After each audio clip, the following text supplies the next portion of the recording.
Hello there, everyone, and thank you very much for joining us today. Today, we're going to be speaking to you about the mainstreaming of cannabis, and more specifically CBD, in Europe. Now, we've picked this topic because things are moving very fast in Europe at the moment, and we thought this topic would be particularly useful to our US audience, and hopefully slightly more interesting than a deep dive into all of the nitty-gritty regulations that are taking shape over here in Europe. However, if you do want to understand any of those regulations, or indeed anything else that we discuss during this presentation, we'll pop up some details at the end, so do please feel free to get in touch with me then. Additionally, I believe you're welcome to post questions throughout the session, so do please feel free to do that, and if we've got time at the end, we'll come back and answer them then. So, having worked with a few US-based companies over the past year or so, I think one thing to note before we dive into this is that the European market, especially with CBD, is somewhat behind the US in a number of different ways. So I do think there is a real clear opportunity to bring your expertise, brands, and potentially look at licensing them over in Europe as well. And before we get started, I'll give a quick introduction to your speakers today. So I'm Tom McDonald. I am the head of consultancy at Hanway Associates. And Lily Temperton is one of the analysts who's been supporting me and has worked with 20 plus CBD clients over in Europe. So has got some really interesting insights on the space as well. And a couple of quick words on Hanway. So we're a strategic cannabis-focused consultancy. We've been helping companies enter and expand within the European sector for the past 3 years, which makes us one of the longest established players in this sort of fairly nascent space. In the early days, we sort of cut our teeth working with a number of the Canadian LPs to help map out the regulatory landscape and define their market entry strategies for Europe, since which time the industry has really grown up around us. And now a lot more of our work is helping local startups expand within the European market. Before we dive into some of the details, I think it's worth just giving a 5,000-yard sort of high-level overview of some of the different sectors here, because I believe they are somewhat different to what you see in the US. So I think the key thing to note is that they work very much, they're very much distinct channels or verticals. So we've got recreational, currently a very, very small market, certainly on the legal side of things anyway. You've basically got Holland's coffee shops and then Spain's social clubs, which fulfill that space at the moment. And we don't foresee that changing realistically in the next 2 to 3 years across any sort of major markets here. Then you've got traditional pharmaceuticals made from cannabis-based products. Currently, the only real player there is GW Pharmaceuticals with Epidiolex and Sativex, so products that have been through full clinical trials and are given an official marketing authorization. And then we have the medical system here, which unlike, I believe, some US states, has very little blurring with any of the others. So here specifically, these are flower or oil-based products which have to be prescribed by a clinician. There's over 20 European markets that have implemented a medical system now, and that's continuing to grow and grow in terms of the conditions and patient numbers, but it's not the focus of what we'll be speaking on today. So today, we'll really be focusing on the wellness and specifically the CBD sector. And I think we should be able to hopefully provide you with some useful insights as to what's going on in Europe. So in terms of an agenda, very quickly, I will give some top-line insights into the European CBD market at a glance. Then Lily's going to take you through some of the top trends that we've identified at a European level. And we'll finally close with where we see the CBD space going in the next 5 to 10 years. So moving on to the CBD market itself then. So as I've touched on, CBD is still very much in its infancy over in Europe. And I think this is reflected by the vastly different market sizing numbers you'll see in the top right corner there. So at Hanway, we've estimated the European CBD market at around 1.5 to 2 billion for 2020. But you can see new frontiers are coming in at almost 4 times that. Now, I think This arises for a number of different reasons. One of the big difficulties we've got is actually how do you capture this data? And the vast majority of it is done through consumer surveys, which are not hugely reliable. And to date, there's no distributors or major retailers feeding their data into one of these data providers. So it's very hard to get an accurate reflection. But I think somewhere between those two figures is probably likely. The current estimates for UK and Germany are around about 300 million each. But I think more interestingly is the growth rate. So if you were to consider Europe 3-4 years ago, that figure of 1.5 billion would have probably been in the tens of millions. So we are seeing an exceptionally rapid growth of the CBD sector at the moment. And that's primarily driven by a boom in understanding and demand from consumers. There is still a fair amount of regulatory uncertainty, which we'll touch on a little bit through this, but not in any great detail. But we're still seeing significant investment in the sector. And we suspect that as we come through COVID in 2020, we'll see that tick really start to ramp up again. A couple of other sort of small pieces to note before we sort of move on. Specific to CBD, at the moment, there is a very limited number of pan-European leaders. There's hundreds of thousands even of brands that are kind of operating individually. But unlike the US, there are no kind of multi-state type kind of operators really rising at the moment. Additionally, one other piece that has been exacerbated by COVID, but has always been a key part of the European market, is the fact that online is such a large channel.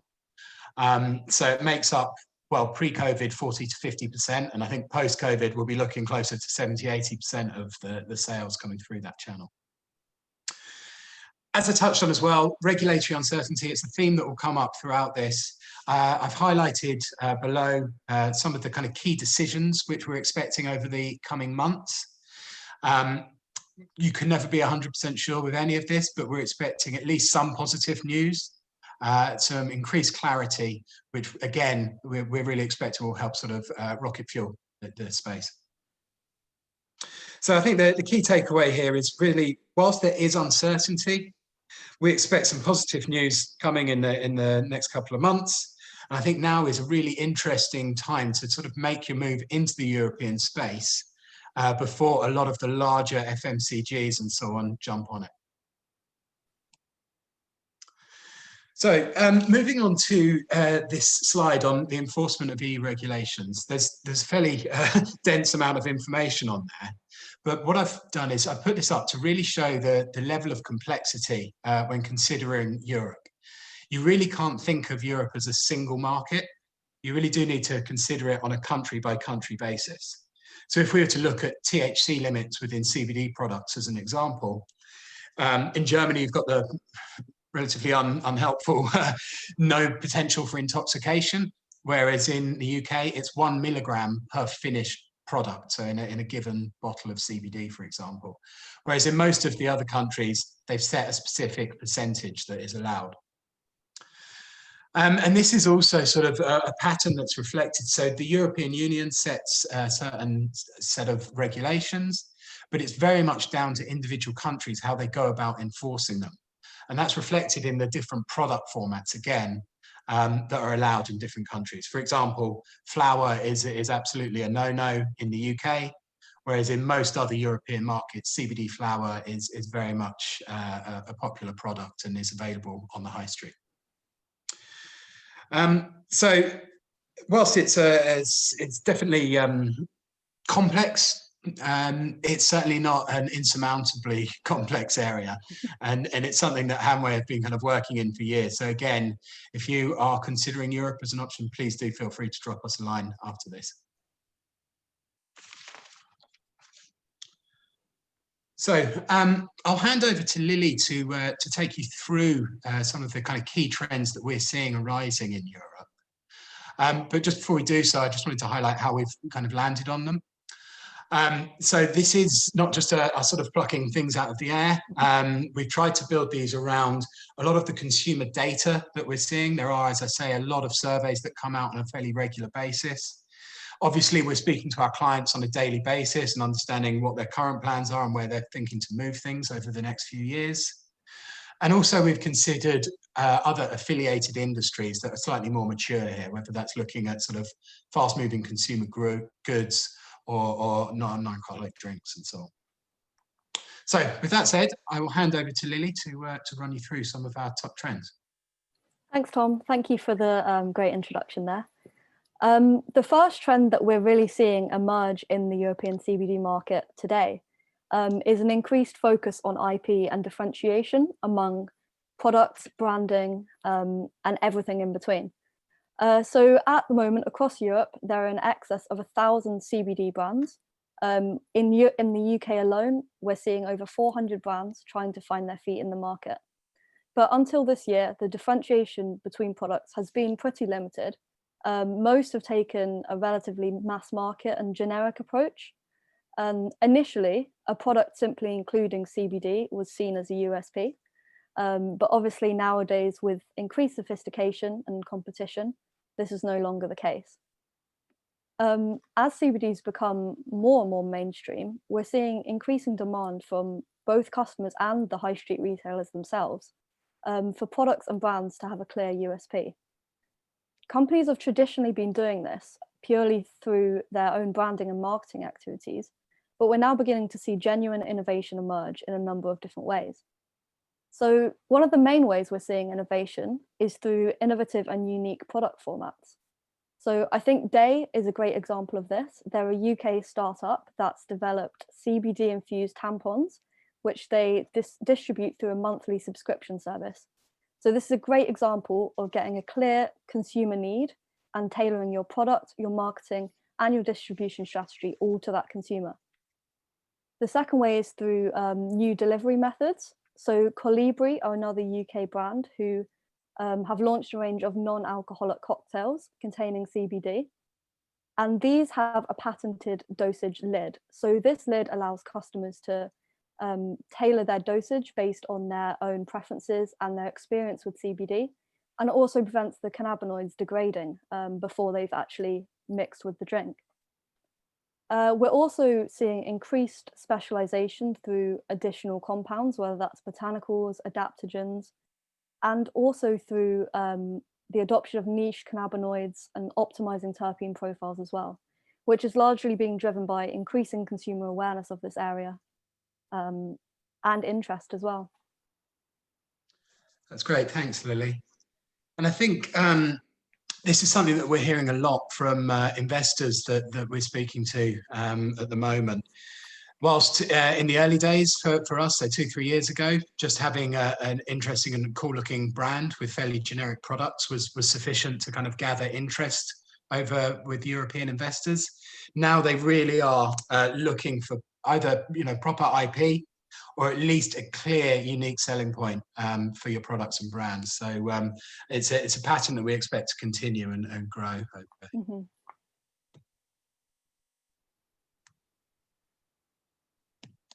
Sorry.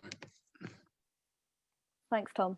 The second trend which we're increasingly seeing is a better understanding of consumers and the ability to actually address their needs and produce products that they actually want to use.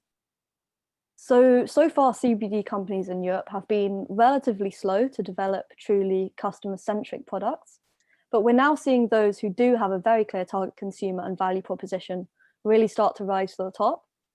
The diagram you're seeing on the right highlights the approximate split of CBD containing products by consumer need state. So on the left-hand side of the diagram, you see need states which are more closely linked to general wellness and lifestyle, whereas on the right-hand side, you see the need states which are more linked to medical usage, whether that's menstrual issues, skin disorders, or pain management. The top half of the quadrant, you see need states that are more linked to the mind, whether that's stress, well-being, relaxation, whereas the bottom half of the diagram is more correlated with the body.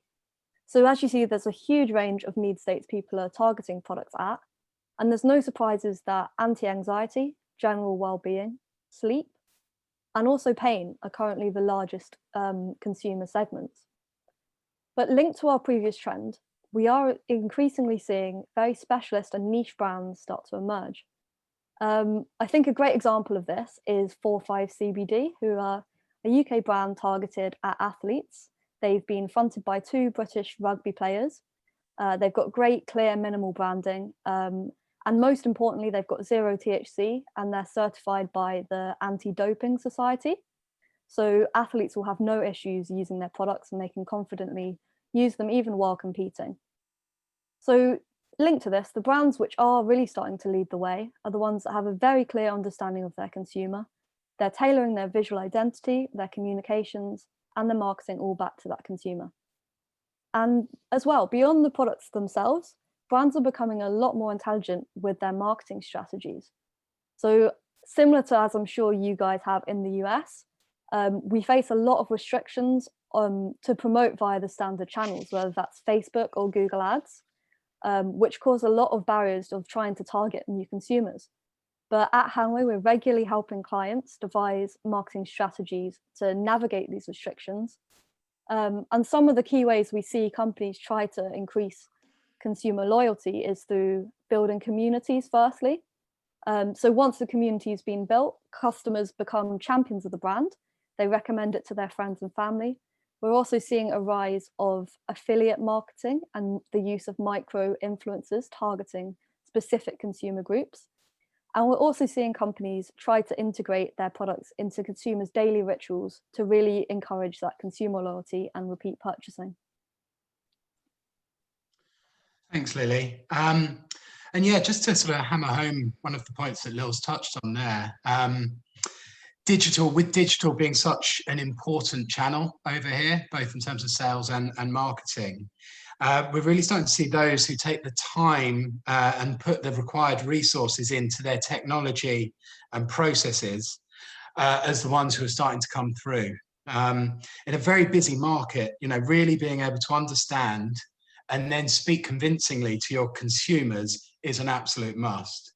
And I think especially as the number of users starts to plateau, the importance of retaining your consumers is going to only grow and grow. So making sure that you've got those bits in place before entering the space over here is something that we're constantly advising our clients on.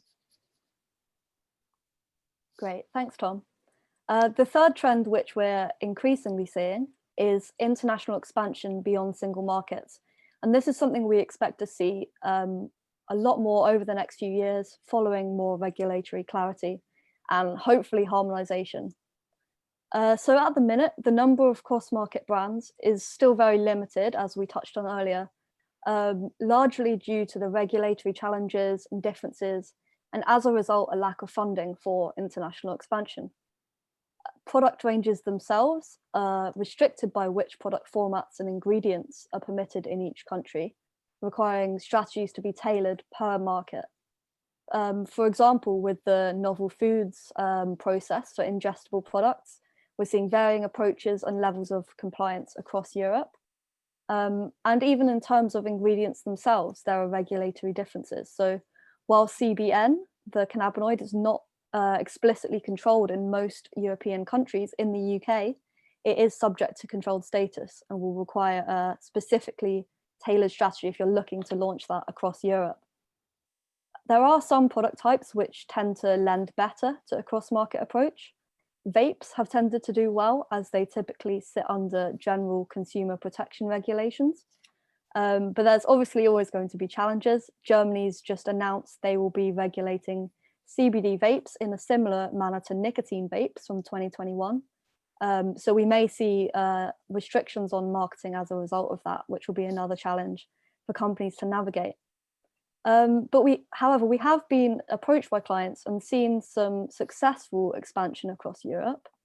A great example of this, which I particularly like, is the German brand Vi. In the bottom right corner here, you'll see they have a range of color-coded products for relaxation, recovery, and sleep. They've done really well in Germany with a national billboard and TV campaign. They've subsequently launched in the UK and they're looking to move further afield. Two other brands which I think have done pretty well at this is Elixinol. They've managed to get quite strong distribution in traditional pharmacy channels still as a CBD product, not through any medical prescription routes. And then also Harmony, who produce a range of vape e-liquids and pre-filled pens. And they've mostly grown through a direct-to-consumer e-commerce approach, which has served them really well. And the final point, we do expect to see a lot more expansion of this following clarity in regulations, and hopefully a broader approach in years to come. That's great. Thanks, Lily. Yeah, I think a lot of the brands out there have done incredibly well considering the shoestring budgets that they've been on. But as you say, I'm sure as the investment flows in over the next sort of 6 to 12 months, we undoubtedly are going to see some real European leaders coming to the fore.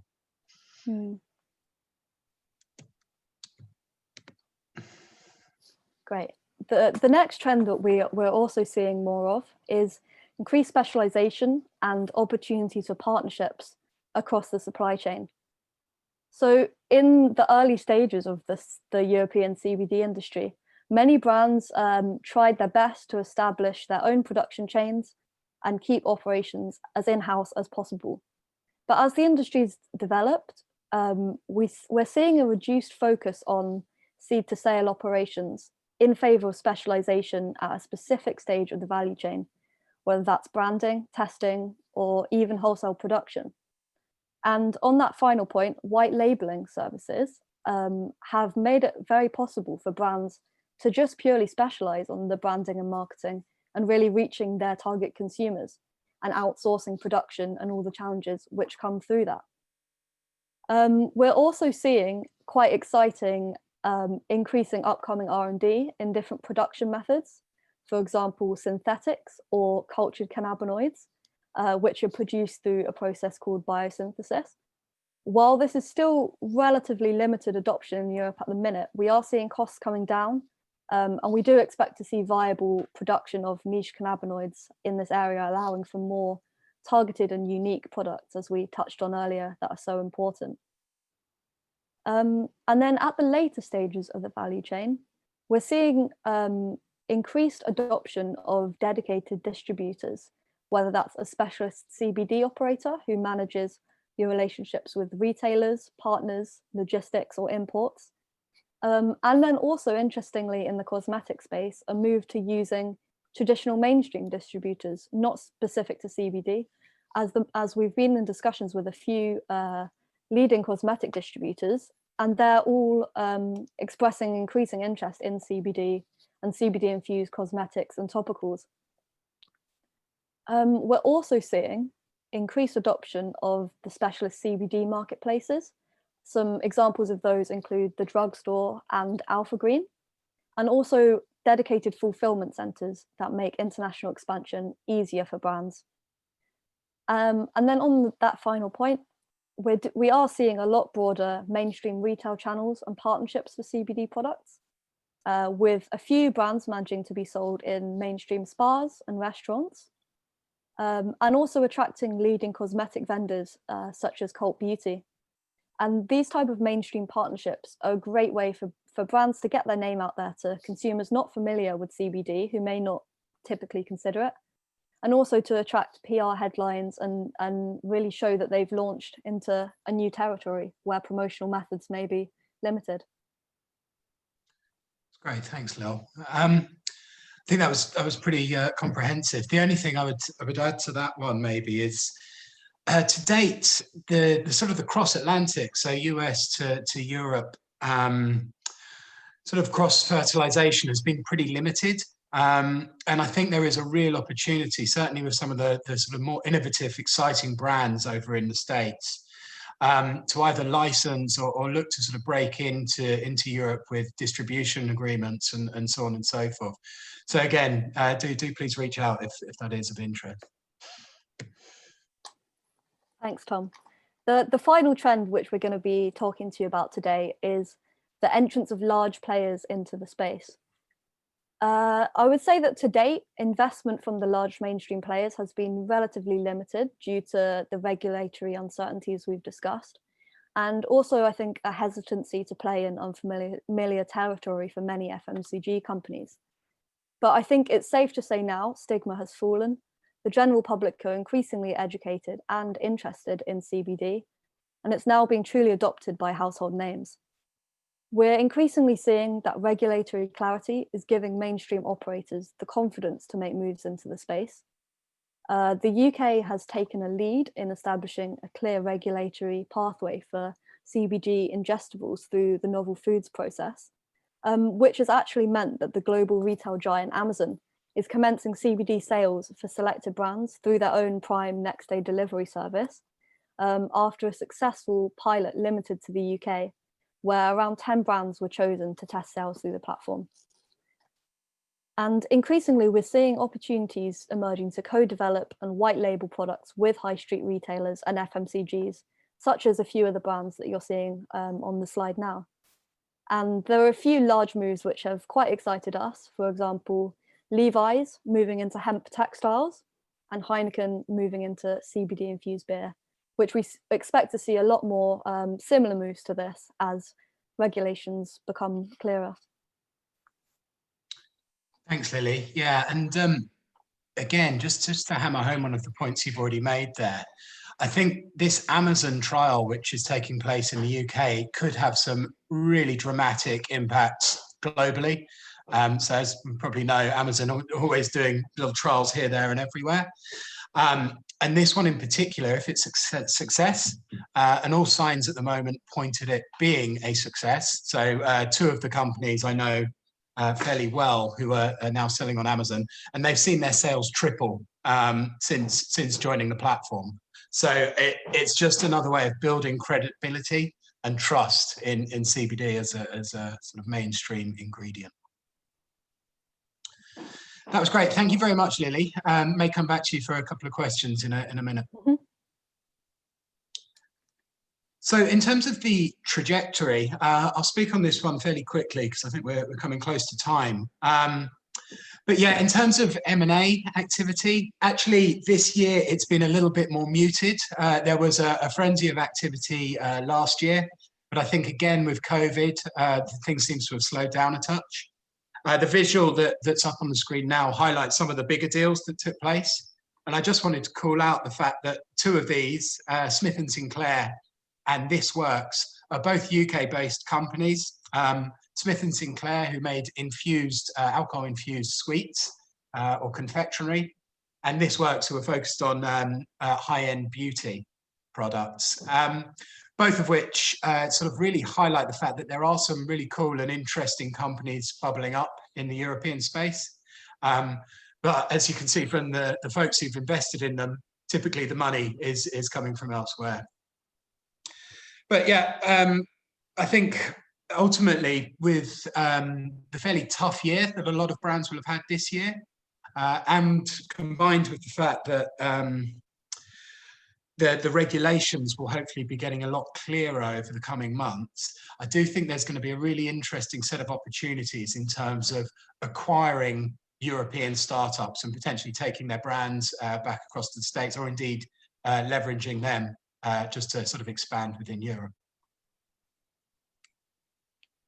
And to answer one of the questions that's come through already, in terms of where we see CBD ending up in sort of 5 to 10 years, I see a lot of parallels with caffeine. Not only because it's a product which is derived naturally, as well as can be created synthetically, but also in terms of the different formats that I think it's going to be sold in. So you've got the consumer packaged goods or traditional retail, which is very much how CBD is being sold in Europe at the moment, whether that's online or through high street retailers.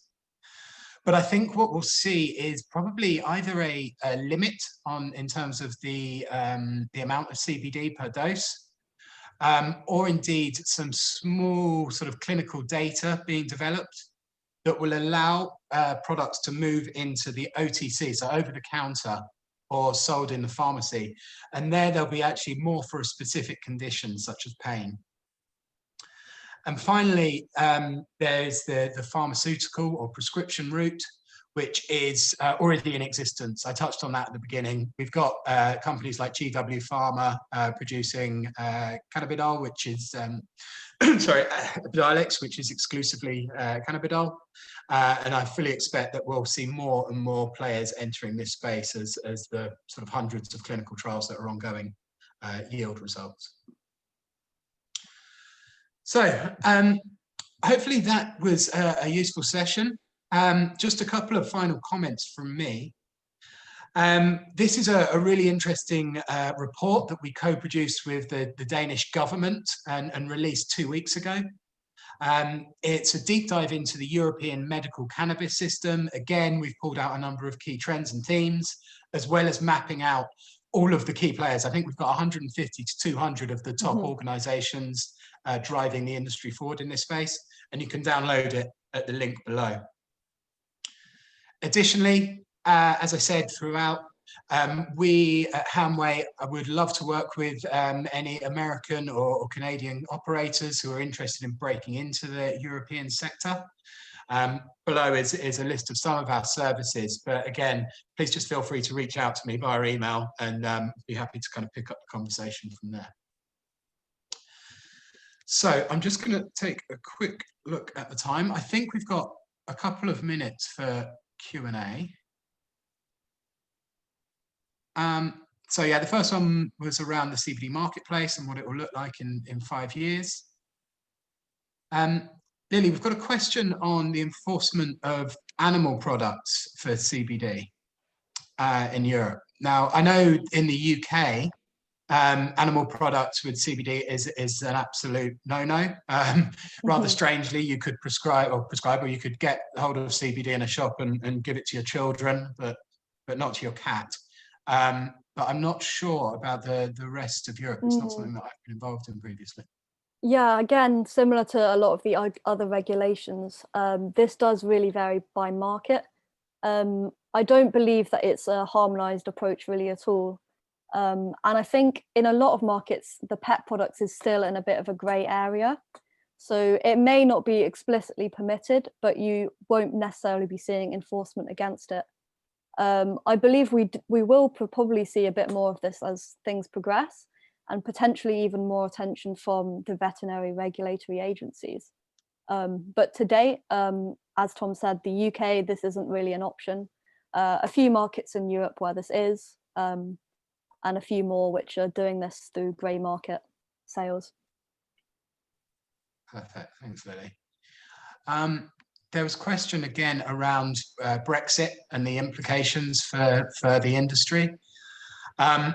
Interestingly, the UK, around about 12 months ago, almost set out its stall with regards to CBD. As with everything related to cannabis, it took a while for the sort of official guidelines to come out. But now in the UK, there is a very clear and structured route to bring your products to market in a legal and compliant fashion.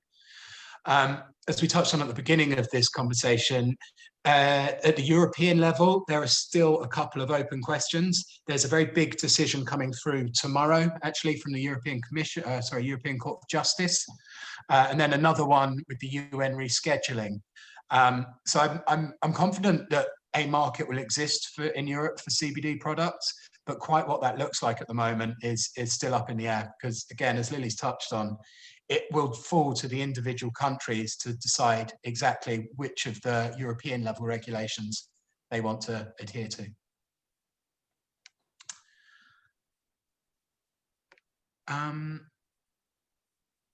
And the last one I think we'll have time for is, do you think with big brands buying out CBD companies, there'll be more mainstream TV advertising, etc.? Absolutely. Yeah, this is something that we're starting to see a little bit of already. So there's some fairly large sponsorship deals which have been in the pipeline for, this is actually more US companies, but sponsoring mainstream sporting teams. We've also, the company that Lil mentioned earlier, Vi, German company, they did a large mass media, so large poster campaign across Berlin and a number of other cities, as well as having a series of TV adverts. So actually, there's no real restrictions towards advertising your CBD products in terms of the channels that you use. And I fully expect that as more money enters the sector, we're definitely likely to see some more interesting and mainstream ways of advertising their brands. So I'm afraid that brings us to time. So very sorry if you did have any further questions, but hopefully you picked up my email. As I say, always happy to jump on a quick call or sort of share our thoughts via email. So please do get in touch. Otherwise, thank you very much for listening, and really hope you enjoy the remainder of the conference. And thanks, Lily. Thanks, everyone. Cheers. Cheers.